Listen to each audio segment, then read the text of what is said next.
person with no training in mathematics, no interest in this kind of thing. I was told this stuff. And, you know, most, God forbid, channeling is of the horrible variety, which tells you to, you know, eat brown rice and love your neighbor. You don't need channels to tell you that. You have channels in your own head which tell you that.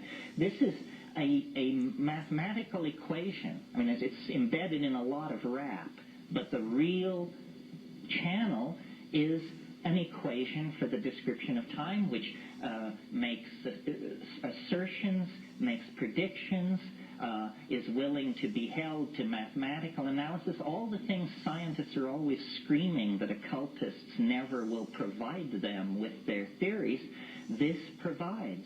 So I'm willing, since it's only one person, one person's life, I'm willing to preach this a little bit, because I'm not, maybe I can't believe, see, the choice here is pretty stark. Either I'm nuts or I'm Newton. There's no in between. Because there is no in between. Yeah, it's definitely, if it's right, I'm the greatest intellectual synthesizer in the history of man. If I'm wrong, it's just horseshit. So then the question is, which is it? Now, what is the corollary? Say you are a channel for the next step of our understanding of this reality in that sense. What is your resonant corollary from this time? You mean, who am I the resonance of? Yes. A question I've never asked.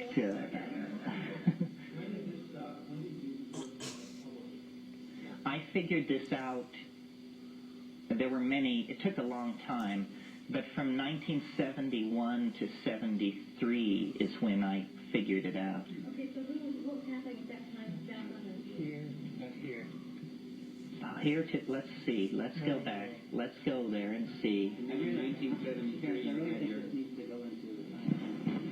the reason I said is because basically that's a description of the fabric of space-time. You know, if doing that shows things like supernova and whatnot that we can document, then you would have it. Then you would have it. So you had okay, let's see. You had finished developing this before your life-changing experience in 1971? No, the life-changing experience was in 1971. Well, let's point it at this little dip here, giving me the benefit of the doubt, and say that it was January, February, March, April 26, 73. I'm sure that had you visited me in April 26, 73, you would have found me hunched over graph paper and working furiously. Now let's see what the resonance of that is. I is the resonance call. It asks higher or lower. We answer higher. That means earlier. Higher. Major or trigrammatic resonance, forget that. Major is the answer. Which point? First, second, third, 99th? I have no idea what that means. Let's answer first.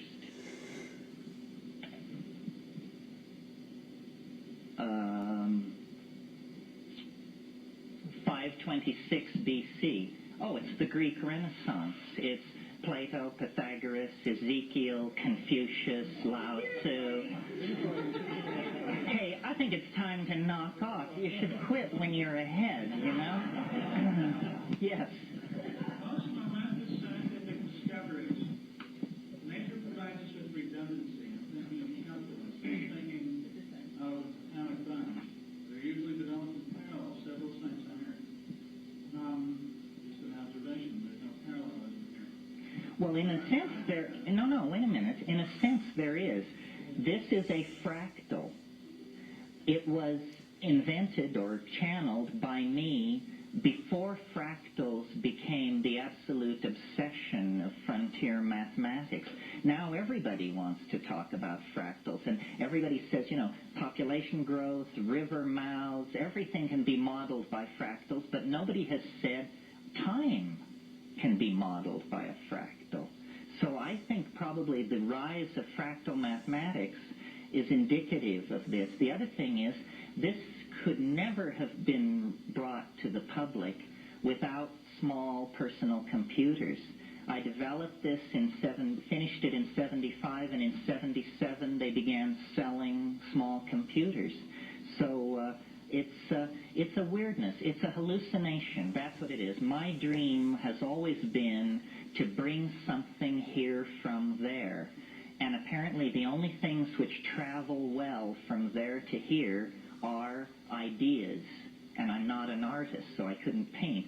So this is a psychedelic idea. I think there are millions of these kinds of ideas swimming in the psychedelic ocean. Yeah. The second thing that strikes me about this, what good does it do us? And if it's true, I don't want to know it. I would like to hide from this if you're anywhere near correct. Well, that's because what we really haven't talked about the nature of the concrescence. You know, what is this all argues for an impossible conclusion, that the world is going to disappear up its own wazoo at dawn, December 22nd, 2012.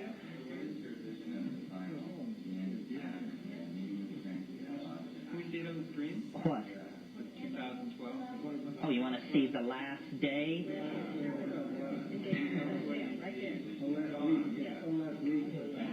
Well, here, let me... Yeah, I'll show you the final thing. We're running over here, but anybody who wants to leave has my blessing and my sympathy. Okay, let's change the date of interest. Where is the date of interest? Well, they don't get date specific. Why don't I see? Oh, there it is. C. Target date. Oh, let's look at January 1st, 2010. On a time span. Oh, wait a minute. Do you wish to add a number of days? No. We're rather fortuitous that we have 2012, and if we didn't have that calendar, there would be no place to index it. That's right. That's right. Time span. Specified time span. E. Years. 2010. 12 years. Plus months. Zip. Plus days. Zip. F. Okay, the pointer will be pointing at Jan 1, 2010, but you see, there it is. It runs down. He don't go no more. That's the end. Now, I have created one way out that preserves the theory and a rational universe. And it is simply this, that what happens on December 22nd, 2012 is that time travel is invented.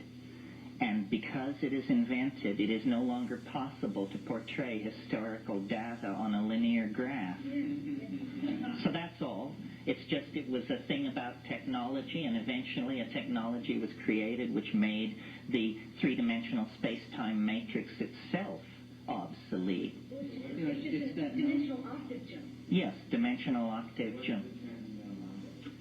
The transcendental object is the despair of description. It cannot be known. It can only be approximated. It's the Sacred Heart of Jesus. It's the flying saucer. It's the Philosopher's Stone. It's tantric union. It's good LSD. It's all of these things and more. It transcends language and understanding, but the closer we get to it, the more it will be revealed. And the reason the 20th century is so peculiar is because we're so close to the 0 point. We're so close to the transcendental object that, take a hit, there it is. Close your eyes and daydream, there it is. Have an orgasm, there it is. It's trying to break through. It's almost upon us. We've been sailing toward this thing for 72 billion years, and we are now 22 years from impact. The walls are so steep, the acceleration is so great, we are there. for all practical purposes. And then what